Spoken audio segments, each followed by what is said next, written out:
students, this is Radhika Gaur with session number 14 of your chapter metals and non-metals, and in this session we are going to talk about question answers of SAT 1. यहाँ पे हम जो question answers हैं SAT 1 के, that is in text question answers जो हमारी NCERT book में available हैं, हम उनके बारे में डिस्कस करने वाले हैं. So let's start. The first question is give an example of a metal which is a liquid at room temperature. हम एग्जांपल बता रहे हैं उस मेटल का जो लिक्विड रहता है रूम टेम्परेचर पे. तो कौन सा होता है ऐसा मेटल? मरकरी जो होता है वो रूम टेम्परेचर पे लिक्विड फॉर्म में प्रेजेंट रहता है. Second, also give an example of a metal which can be easily cut with a knife. कौन सा मेटल होता है जो हम नाइफ के थ्रू इजीली कट कर सकते हैं? तो वो होता है सोडियम. क्लियर. नेक्स्ट है is a best conductor of heat. कौन सा मेटल जो है बेस्ट कंडक्टर होता है हीट का? That is silver. जो सिल्वर होता है हमारा वो हीट का बेस्ट कंडक्टर होता है. और पुअर कंडक्टर कौन सा होता है? That is lead. जो लीड होता है दैट इज पीबी, वो क्या होता है? जो हमारी हीट है उसका पुअर कंडक्टर होता है. तो क्लियर हुआ, लिक्विड रूम टेम्परेचर पे मरकरी रहेगा, easily cut with a knife that is sodium, best conductor of heat is silver and the poor conductor of heat is lead. So the next question is explain the meaning of malleable and ductile. जो malleable होते हैं ductile होते हैं उसका meaning क्या होता है? Malleability that is malleable होने का मतलब है विच can be beaten into thin sheets. मैंने बताया था ना आपको, जो मेटल्स होती हैं उनकी स्पेशल क्वालिटी होती है that they are malleable as well as ductile. Malleable का मतलब होता है कि वो थिन शीट्स में कन्वर्ट हो सके. जितने भी हमारे गोल्ड वगैरह से हम डिजाइन्स बनाते हैं, जो आयरन की हम शीट्स यूज करते हैं, वो मैलिएबिलिटी प्रॉपर्टी की वजह से ही होता है कि मेटल को हम बीट करके थिन शीट्स में कन्वर्ट कर सकते हैं उनकी हैमरिंग के थ्रू. तो मैलिएबल क्या हुआ? Those substances which can be beaten into thin sheets are called malleable substances. जबकि जो डक्टाइल है, डक्टाइल का मीनिंग क्या होगा? Which can be drawn into thin wires. वो सबस्टेंस जो वायर्स में कन्वर्ट किए जा सके. जैसे हम कॉपर है, एल्यूमिनियम है, इसके वायर्स यूज करते हैं. सिल्वर एंड गोल्ड की जो ज्वेलरीज होती हैं उनकी जो चेन्स वगैरह जो वायर्स से हम डिजाइनिंग एस्टैब्लिश करते हैं, वो सब किसकी वजह से होता है? जो मेटल्स हैं उनकी डक्टिलिटी की प्रॉपर्टी की वजह से. तो डक्टाइल क्या होता है? Those substance which can be drawn into wires are said to be ductile substances. तो क्लियर हुआ, मैलिएबल का meaning those which can be beaten into thin sheets and ductile those which can be drawn into thin wires. So the next question is why is sodium kept immersed in kerosene. जो sodium होती है उसे हम kerosene में immerse करके क्यों रखते हैं? हम ऐसा इसलिए करते हैं to protect it from the attack of oxygen and moisture of atmospheric air. क्या होता है? जो सोडियम होता है वो हाईली रिएक्टिव एलिमेंट होता है. जैसे हमने बताया था, जो सोडियम होता है वो रिएक्टिविटी सीरीज में सेकंड प्लेस पे अवेलेबल है. दैट इज जो सोडियम है वो इजीली ऑक्सीजन या मॉइस्चर ऑफ एयर के कांटेक्ट में आके बर्न हो जाएगा. दिस इज द रीजन हम उसे केरोसिन में रखते हैं, ताकि जो ऑक्सीजन है, जो मॉइस्चर है एटमॉस्फेरिक एयर का, उससे उसकी रिएक्शन नहीं हो पाए, क्योंकि सोडियम हाईली रिएक्टिव होता है और वो इजीली ऑक्सीजन से रिएक्शन करके बर्न हो जाता है. दिस इज द रीजन हम उससे केरोसिन में इमर्स करके रखते हैं. सो the next question is right equation for the reaction of iron with steam. जो आयरन है उसकी रिएक्शन स्टीम के साथ करके क्या प्रोडक्ट्स मिलेंगे, हमें ये दिखाना है यहाँ पे. So here is 3Fe that is iron है, उसकी रिएक्शन हमने 4H2O दैट इज वाटर के साथ कराई, तो फॉर्म हुआ Fe3O4 that is iron oxide का फॉर्मेशन हो रहा है, plus 4H2 that is hydrogen liberate होता है. सेकंड है calcium and potassium with water. यहाँ पे मैंने दो पार्ट्स में से ब्रेक करके लिख दिया है, दैट इज कैल्शियम की वाटर के साथ, देन पोटेशियम की वाटर के साथ. तो फर्स्ट हम करेंगे calcium with water that is Ca plus H2O. This will give CaO plus H2 that is calcium oxide plus hydrogen. Now 2K that is potassium plus H2O that is water will give K2O that is potassium oxide plus H2. That is कभी भी metal की reaction हम water के साथ करेंगे तो किसका formation होगा?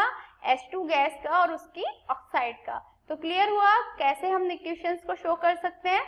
Fe plus H2O gives Fe3O4 plus H2, Ca plus H2O gives CaO plus H2 and 2K plus H2O gives K2O plus H2. So the next question is samples of 4 metals A, B, C and D were taken and added to the following solutions one by one.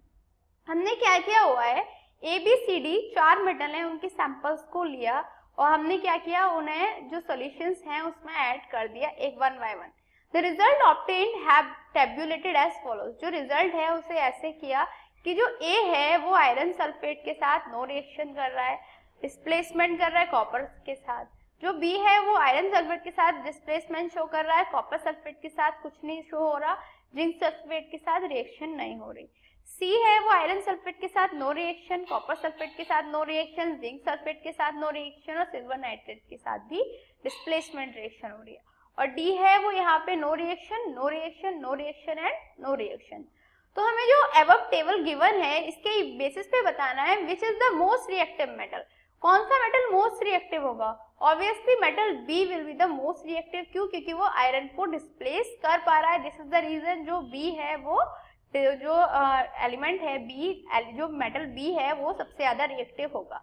Second, what would you observe if B is added to the solution of copper sulphate. जब copper sulphate के साथ हमने B को add किया तो क्या देखा हमने? That metal B will displace Cu from copper sulphate. जो B है वो कॉपर सल्फेट से Cu को डिस्प्लेस कर देगा। नेक्स्ट है arrange the metals A, B, C, D in the order of decreasing reactivity. तो सबसे ज्यादा रिएक्टिव क्या है? B है, देन उसके बाद में A है, देन C है और सबसे लीस्ट रिएक्टिव D है। क्लियर हुआ? सो the next question is which gas is produced when dilute hydrochloric acid is added to a reactive metal। यदि किसी रिएक्टिव मेटल के साथ हम डाइल्यूट HCl की रिएक्शन कराएंगे तो कौन सी गैस लिबरेट होगी? Right the chemical reaction when iron reacts with dilute H2SO4।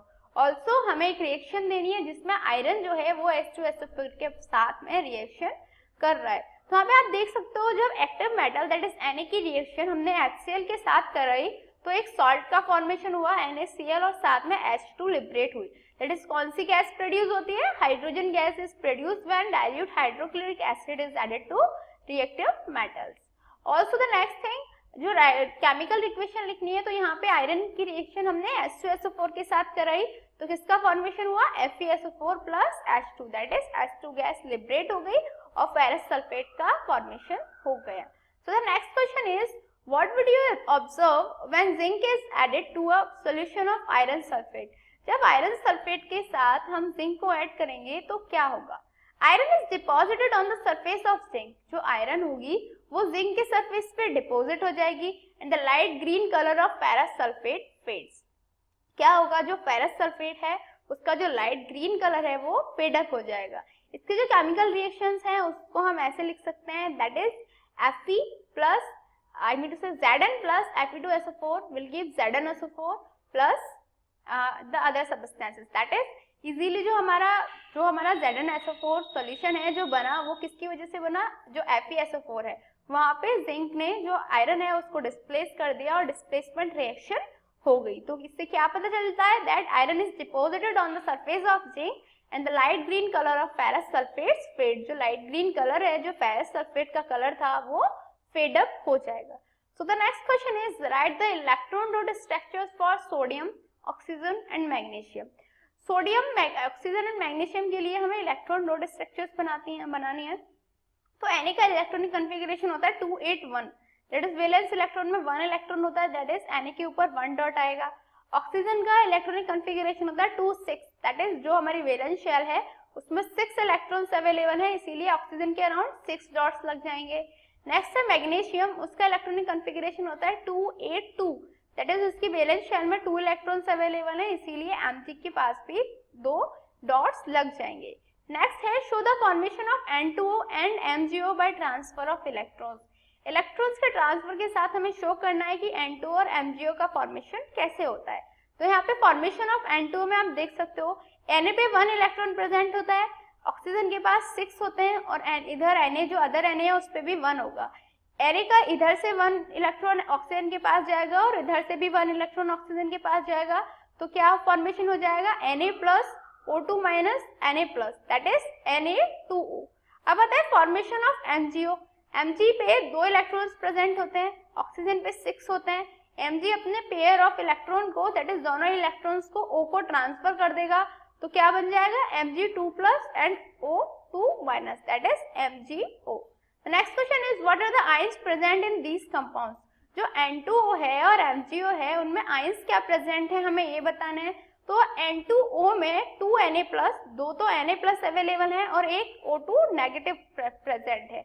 वहीं MgO में आइंस क्या है, Mg2+ and O2-। So the next question is, why do ionic compounds have high melting points? जो ionic compounds होते हैं उनका जो melting point होता है वो higher क्यों होता है? Because electrostatic force of attraction between the cations and anions are very strong. क्या होता है, जो आयोनिक कंपाउंड्स होते हैं उसमें इलेक्ट्रोस्टैटिक फोर्स ऑफ अट्रैक्शन काफी हायर होती है। हायर होने की वजह से क्या होती है, जो कैटायंस और एनायंस के बीच में जब electrostatic force of attraction high है तो क्या होगा, मेल्टिंग पॉइंट जो है वो हाई होगा, क्योंकि जो कंपाउंड्स हैं उनको फोर्स को फोर्स को डिसअपियर करने के लिए जो हाई फोर्स की रिक्वायरमेंट होगी, हाई एनर्जी की, हाई हीट एनर्जी की रिक्वायरमेंट होगी। This is the reason that ionic compounds have high melting points. So the next question is, define the following terms, mineral, ore and gangue। हमें mineral, ore and gangue को define करना है। तो mineral क्या होता है, the compound of metals found in the forms of rocks are called minerals। minerals क्या होते हैं, metals के वो compounds जो हमें rocks की form में मिलते हैं उन्हें हम minerals कहते हैं। ore क्या होता है, an ore is a mineral which contains a metal in such a quantity that in such a form that it can be used as a source for the commercial production of the metal। और क्या होता है, वो mineral होता है जिसमें metal की ऐसी क्वांटिटी प्रेजेंट होती है जिसे हम कमर्शियल प्रोडक्शन के लिए यूज कर सके। तो और क्या हो गया, वो मिनरल जिनमें मेटल की एक एप्रोप्रिएट क्वांटिटी प्रेजेंट होती है जिसे हम अपने कमर्शियल प्रोडक्शन के लिए यूज कर सकते हैं।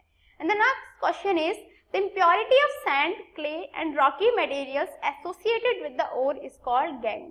gangue क्या होता है, जो हमारी sand है, clay है या rocky materials हैं उनकी जो impurity होती है, जो हमारी metals के साथ, जो ores के साथ associated रहती है, उसी को हम क्या बोलते हैं, gangue।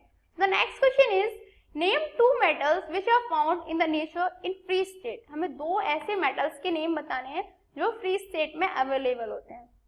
तो यहाँ पे क्या है, गोल्ड और सिल्वर दोनों ही फ्री स्टेट में अवेलेबल होता है और उसका एक सिंपल सा रीजन होता है। फर्स्ट तो ये वो वेरी अनरिएक्टिव होते हैं, वो इजीली किसी से रिएक्शन नहीं करते हैं। तो जो हमारे गोल्ड और सिल्वर हैं वो अर्थ क्रस्ट से हमें नॉर्मली मिल जाते हैं, फ्री स्टेट में मिल जाते हैं, बस उसमें जो हमारी सैंड है, क्ले है, उसकी इम्प्योरिटीज प्रेजेंट रहती हैं। सो the next question is, which chemical process is used for obtaining a metal from its oxides. जो हमारी ऑक्साइड्स हैं उनसे मेटल्स को फॉर्मेशन करने के लिए कौन सा केमिकल प्रोसेस यूज होता है, तो reduction of metal oxide by carbon और कार्बन मोनोऑक्साइड। हम क्या करते हैं, जो मेटल ऑक्साइड्स हैं उनका रिडक्शन कर देते हैं और कौन से रिड्यूसिंग एजेंट्स का यूज करके, या तो कार्बन का यूज कर लेते हैं हम या फिर कार्बन मोनोऑक्साइड का यूज कर लेते हैं। सो the next question is, metallic oxides of zinc, magnesium and copper were heated with the following metals. हमने क्या किया, जो मैग्नेटिक ऑक्साइड्स हैं उन्हें जिंक, मैग्नीशियम एंड कॉपर के साथ जो मैग्नेटिक ऑक्साइड्स हैं उन्हें हीट किया। In which cases you will found displacement reaction taking place. So the answer is, zinc will displace copper from copper oxide. जो जिंक है वो कॉपर को डिस्प्लेस कर देगा कॉपर ऑक्साइड से, और क्यों कर देगा, क्योंकि zinc is very reactive than copper. Next है, मैग्नीशियम विल डिस्प्लेस जिंक। जो मैग्नीशियम है वो जिंक को डिस्प्लेस कर देगा, क्यों, क्योंकि जो मैग्नीशियम है वो जिंक से हायर रिएक्टिविटी रखता है, इसीलिए जो मैग्नीशियम है वो जिंक ऑक्साइड से जिंक को डिस्प्लेस कर देगा, और ऑल्सो कॉपर को भी वो कॉपर ऑक्साइड से डिस्प्लेस कर देगा, क्योंकि वो जिंक और कॉपर दोनों से ही हाईली रिएक्टिव होता है। Also the copper will displace any one from the list of the oxides. जो कॉपर है वो क्या करेगा, will not displace, sorry it was will not displace. जो कॉपर है वो ना तो जिंक को जिंक ऑक्साइड से डिस्प्लेस कर पाएगा, ना ही जो हमारा मैग्नीशियम है उसे मैग्नीशियम ऑक्साइड से डिस्प्लेस कर पाएगा, क्योंकि जो कॉपर है वो सबसे लीस्ट रिएक्टिव है इन तीनों मेटल्स में। The next question is, which metal do not corrode easily. कौन से मेटल्स हैं जो कोरोड नहीं होते easily. Metals such as gold, silver and platinum do not corrode easily. जितने भी मेटल्स हुए, जैसे हमारा गोल्ड हुआ, सिल्वर हुआ, प्लैटिनम हुआ, वो इजीली कोरोड नहीं होते हैं, वो ऑक्सीजन के साथ रिएक्शन नहीं करते हैं इजीली। क्यों, क्योंकि वो लेस रिएक्टिव होते हैं, I mean to say less reactive होते हैं, वो रिएक्शन इजीली नहीं करते हैं। दिस इज द रीजन वो कोरोड भी इजीली नहीं होते हैं। What are alloys. Alloys are the homogeneous mixtures of metals and non-metals, as I told you in the session number 13 that alloys जो होते हैं वो होमोजेनियस मिक्सचर होते हैं मेटल्स के और नॉन मेटल्स के. They have better usable properties than pure components. इनकी जो प्रॉपर्टीज होती हैं वो बेटर होती हैं दैन प्योर कंपोनेंट्स, क्योंकि इनकी जो यूजेबल प्रॉपर्टीज होती है, पहले तो इनकी जो लाइफ होती है वो ज़्यादा बढ़ जाती है प्योर कंपोनेंट्स से, और भी काफ़ी प्रॉपर्टीज होती हैं जो इनकी बेटर होती हैं than the pure components. So what did we learn today? आज हमने जो इंडेक्स क्वेश्चंस थे एनसीईआरटी के उनका सॉल्यूशंस फाइंड आउट कर लिए. In next session we are gonna talk about the exercise questions. Till then good luck.